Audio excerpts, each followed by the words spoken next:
मैं मानता हूं कि अगर एक व्यक्ति का जीवन सुबह से शाम तक बड़ा रूटीन से रहे, नियमितता रहे, सुबह से शाम आपको क्या करना है ये आपकी प्लानिंग तय हो, तो आपको किसी मोटिवेशन की आवश्यकता कभी नहीं रहती।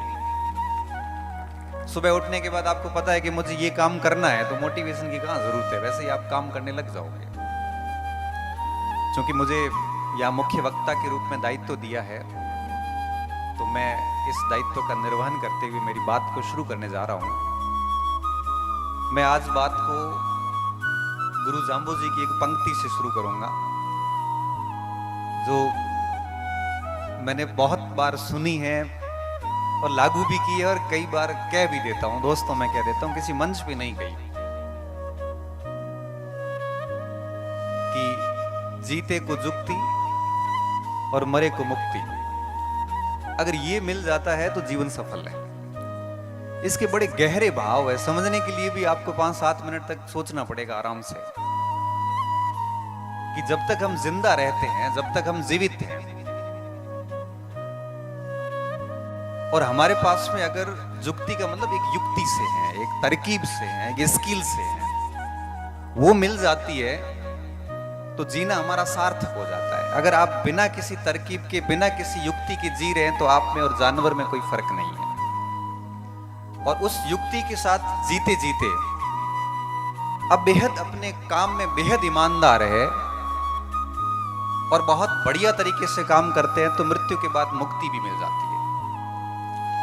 तो ये जीवन का हमारा लक्ष्य होना चाहिए कि जब तक हम जिंदा है, तब तक हम बड़े ईमानदारी के साथ में अपनी स्किल को लेके काम करें, ताकि दूसरी युक्ति अपने आप ही चरितार्थ हो जाती है, वो अपने हाथ में नहीं होती। और इस हेतु बहुत मेहनत करनी पड़ती है, अपने आप को बहुत खपाना पड़ता है। त्याग दी सब ख्वाहिशें कुछ अलग करने के लिए, और राम ने भी बहुत कुछ खोया था श्री राम बनने के लिए।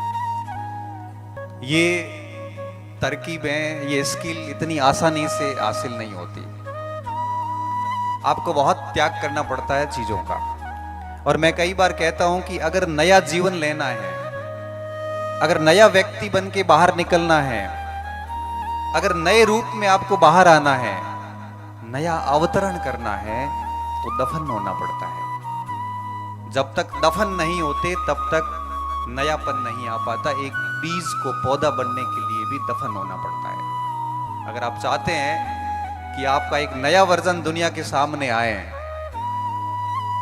आपको लोग अलग रिस्पेक्ट दें, आप वहां से उठ के यहां तक आए, आप अपनी अलग पहचान स्थापित करें, मतलब आप इस प्रकार का अगर नया जीवन चाहते हैं, हमारे शास्त्रों में द्विज की अवधारणा आती है। द्विज का मतलब होता है व्यक्ति का जन्म 2 बार होता है।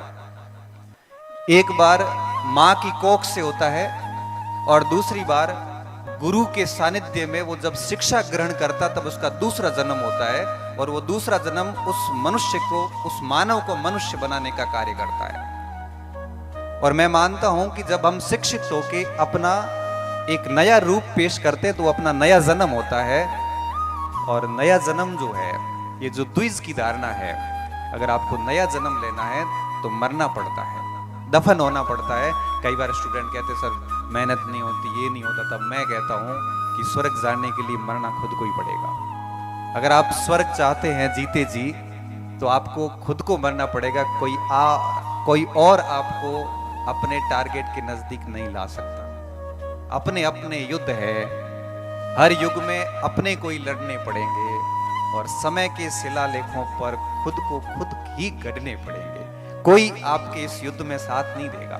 आप अकेले हैं और आपको ही लड़ना है, और बिना लड़े कुछ भी प्राप्त नहीं होता। क्योंकि एक स्टूडेंट के सामने बहुत चुनौतियां होती है, आर्थिक संकट होते हैं उनके सामने, पारिवारिक दबाव होता है, सामाजिक रूप से भी दबाव होता है, उसके सामने एक रिजल्ट देने की एक आपके लोगों की उम्मीदें होती है, उम्र बढ़ रही होती है, और बेरोजगारी को दूर करने का एक बहुत गजब सा प्रेशर होता है, खुद पे अविश्वास की स्थिति आ जाती है, और स्टूडेंट बहुत सारी चुनौतियों का सामना करता है।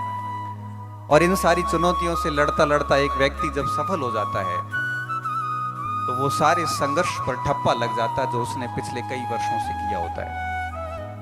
इसलिए मैं विद्यार्थियों को कहता हूं कि जब भी आप अपने कर्तव्य पथ पे रवाना हो जाए तो पीछे मुड़ के नहीं देखें, बहुत मेहनत करें, बहुत ईमानदारी से मेहनत करें। और आप बड़े सौभाग्यशाली हैं कि आप शिक्षा के क्षेत्र में आए हैं और शिक्षक प्रशिक्षण प्राप्त कर रहे हैं। अब आपके सामने सिर्फ एक ही परीक्षा शेष रही है, जिसको पास करते ही आप दुनिया के सबसे पवित्र, दुनिया के सबसे रेप्यूटेड और दुनिया के सबसे बेहतरीन प्रोफेशन में जाने वाले हैं।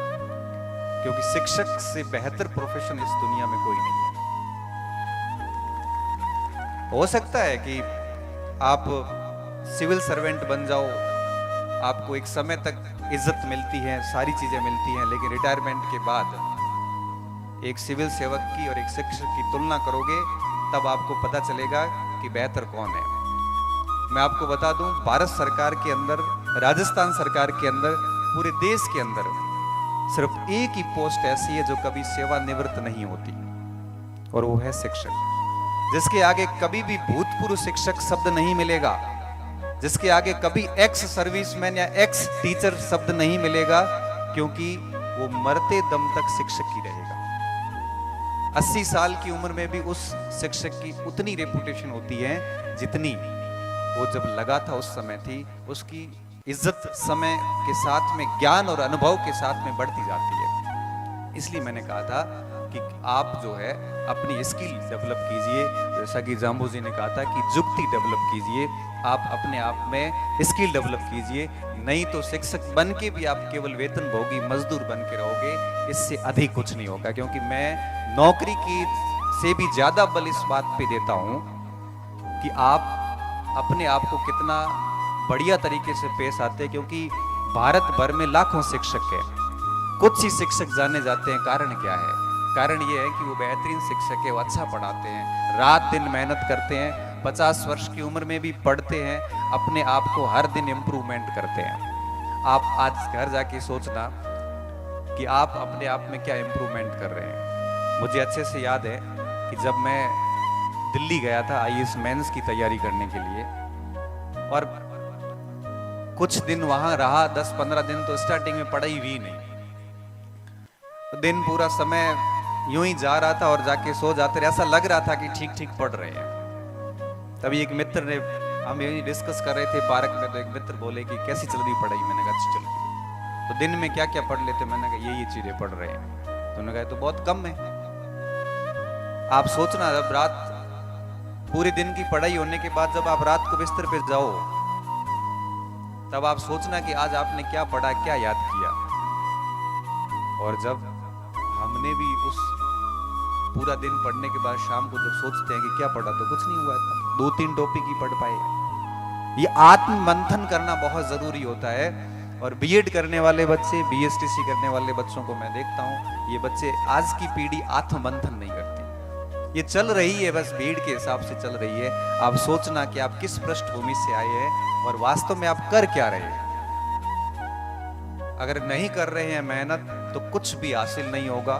क्योंकि बिना मेहनत के कभी कुछ भी प्राप्त नहीं होता है, कुछ भी प्राप्त नहीं होता है। और शॉर्टकट से प्राप्त की गई सफलताएं नहीं होती है, वो केवल आंशिक रूप से या अल्पकालिक वाहवाही होती है, दीर्घ काल में आपको बहुत बुरी तरीके से गिराने वाली है। इसलिए मेहनत करिए और अपने आप को उस कदर बनाइए कि आप अपने आप को एक नया जन्म दे सके। और मैं कहना चाहूंगा आपको कि इस जीवन के अंदर आपके सामने बहुत बड़ा मंच है, बहुत अधिक अवसर है। जितना अधिक इन अवसरों को बनाओगे, क्योंकि हर कार्य को समय पर करना पड़ता है। अगर आप टाइम पर कार्य नहीं करते हैं तो फिर उस कार्य का कोई महत्व नहीं रहता। 25 साल की उम्र तक पढ़ना था, हम अगर 30-35 के बाद पढ़ना शुरू करेंगे तो कोई इसका इंपॉर्टेंस नहीं है। क्योंकि कार्य का महत्व तब होता है जब हम उसको समय पर करते हैं। अभी आपके पास जो समय है ये पढ़ने का है, और अगर आप इस समय बढ़िया पढ़ाई नहीं करते हैं तो निश्चित तौर पे आप उस परिणाम को प्राप्त नहीं कर पाएंगे जिसके जो आप परिणाम प्राप्त कर सकते थे। इसलिए मैं बहुत कम बोलूंगा, आप अधिक समझना इस चीज को कि अभी आपका समय पढ़ने का है, तो सिर्फ पढ़ाई करना, बाकी गलत चीजों में संलिप्त मत होना। चाहे वो आपके विभिन्न प्रकार की गलत चीजें, नशे पते भी हो सकते हैं, मोबाइल की दुनिया हो सकती है, गेमिंग की दुनिया हो सकती है, ये पेपर आउट की दुनिया हो सकती है। ये जितनी भी गलत चीजें हैं, मैं कहूँगा कि इनसे दूर रहते हुए अपना सिर्फ और सिर्फ ध्येय पढ़ाई पे रखिए, अपना मार्गदर्शक कोई चुनिए और उनके बताए हुए रास्ते पे चलते हुए आगामी 3-4 साल के अंदर आप किसी अच्छी जगह पे पदस्थापित होइए। उसके बाद में भी पढ़ते रहिए, बड़ा अच्छा लगेगा, क्योंकि जीवन जीना तभी अच्छा लगता है जब आप जो चाहते हो उससे अधिक आप कर रहे हो। मुझे ठीक से याद है कि मैंने कभी सोचा नहीं था कि मैं भी इस स्तर तक पढ़ पाऊंगा या प्रोफेसर बन पाऊंगा या फिर ये पीएचडी की डॉक्टरेट करूंगा। मेरे दिमाग में ऐसे कोई लक्ष्य नहीं थे। बस इतना मेरे दिमाग में हमेशा से ये रहता, और आज भी यही रहता है कि मेरे द्वारा कोई गलत काम नहीं हो, बस मैं मेरे काम करता जाऊं, पढ़ता जाऊं। क्योंकि जन्म लेना आपके बस में नहीं है, आपका वंश कौन सा होगा या आपके बस में नहीं है, आप अमीर होंगे कि गरीब घर में जन्म लिया ये आपके बस में नहीं है, लेकिन पुरुषार्थ आपके बस में है। आप पुरुषार्थ करके ये सारे के सारे धब्बे खत्म कर सकते हो, बाकी सब बहाने हैं। और अगर आप पुरुषार्थ करके अपने आप को अलग लेवल पर स्थापित करते हो तो आने वाली पीढ़ियों को आप कुछ उदाहरण दे सकते हो। और आगे की 4 पंक्तियां मैं आपके लिए बोलूंगा, ये सारे बच्चे अपने अपने से कनेक्ट करना। मैं आपके लिए बोल रहा हूं कि शून्य नहीं जीवन हमारा, शून्य नहीं जीवन हमारा, ये मैं आपके लिए बोल रहा हूं कि शून्य नहीं जीवन हमारा। हम भी ऋण में लड़े हैं, ऋण यानी युद्ध, हम भी ऋण में लड़े हैं। जहां बिखर गए लोग वहां हम आज भी खड़े हैं, जहां बिखर गए लोग वहां हम आज भी खड़े हैं। तो आप भी ये बात जो है अपने आप से कनेक्ट करिए, खूब सारी मेहनत करिए। जिस उम्मीदों उद्देश्यों के साथ में आप आए हैं, आपके परिवार ने आपको यहाँ भेजा है, आप उनकी उम्मीदों और आशाओं पर कभी कुठाराघात मत करना, अन्यथा पूरा जीवन पश्चाताप होगा। और पश्चाताप कहते उस बीमारी को है जब व्यक्ति एक बार नहीं मरता, हर दिन मरता है। रिग्रेशन होता क्या है कि आप नहीं पढ़े, आपके अटेम्प्ट पूरे हो गए, उम्र चली गई, फिर दिमाग में आएगा कि मेरे से जो कमतर स्टूडेंट थे, जिनसे मैं इंटेलिजेंट था, वो लोग लग गए, मैं रह गया। ये पश्चाताप आपको हर दिन होगा और आप हर दिन अंदर ही अंदर घुट घुट के मरोगे। और ये जो घुटन होती है हर दिन की, इसे हम पश्चाताप कहते हैं। और मैं आप सभी को कहूंगा कि ऐसा पश्चाताप आपकी जिंदगी में कभी नहीं हो, भगवान करे। इसलिए आप आज से ही अपनी मेहनत शुरू कर देना और जी तोड़ मेहनत करना जितनी आपसे हो सकती है। और ऐसी अगर मेहनत करोगे तो निश्चित तौर पे आप सफल होंगे। आपको कोई भी अपने लक्ष्य से दूर नहीं कर सकता। बाकी सारी बातें आदर्शवादी है, मूल बात यही है कि मेहनत करनी है और सही दिशा में करनी है। बाकी सारी चीज़ों से दूर रहते हुए तभी आपका जीवन सफल है। मैं जगदीश जी को बड़ा साधुवाद दूंगा कि हमारे बाड़मेर के अंदर भी एक छोटे से कस्बे में इतना बड़ा शिक्षा का एक बहुत बड़ा ग्रुप खड़ा किया। और ये क्योंकि हमारा जो मारवाड़ क्षेत्र है ये शिक्षा में हमेशा से पिछड़ा क्षेत्र माना जाता रहा है। और अभी इन दिनों की अगर बात करूं तो हिंदी में हमारे 25 प्रोफेसर बने बाड़मेर में इस साल, 25 प्रोफेसर। अंग्रेजी का कल रिजल्ट पोस्टिंग हुई, अंग्रेजी में भी 5 प्रोफेसर के नाम मैं देख रहा था कि लिस्ट में है जो बाड़मेर के रहने वाले हैं। अंग्रेजी जैसी विषय में जो हम भागते हैं वहाँ 5-5 प्रोफेसर बनना बहुत बड़ी बात है। ये सारा का सारा इन्हीं संस्थाओं की बदौलत है कि ऐसी संस्थाएं आंशिक रूप से सही या अधिक रूप से सही, न्यूनाधिक मात्रा में भी डेफिनेटली यह शिक्षा के क्षेत्रों को बढ़ाती है। तो आप अच्छे साधक बनिए और साधना करिए, तभी आप है वो इन साधनों की सहायता से साध्य को प्राप्त कर सकेंगे। इसी बात के साथ मैं मेरी वाणी को विराम देता हूँ। जय हिंद, जय भारत। और बहुत बहुत धन्यवाद जगदीश जी का कि मुझे आमंत्रित किया, मंच दिया। मेरे लायक कभी भी कोई सेवा हो, हमारे लायक सेवा यही हो सकती है कि बच्चों को से कोई बात करनी हो तो आप कभी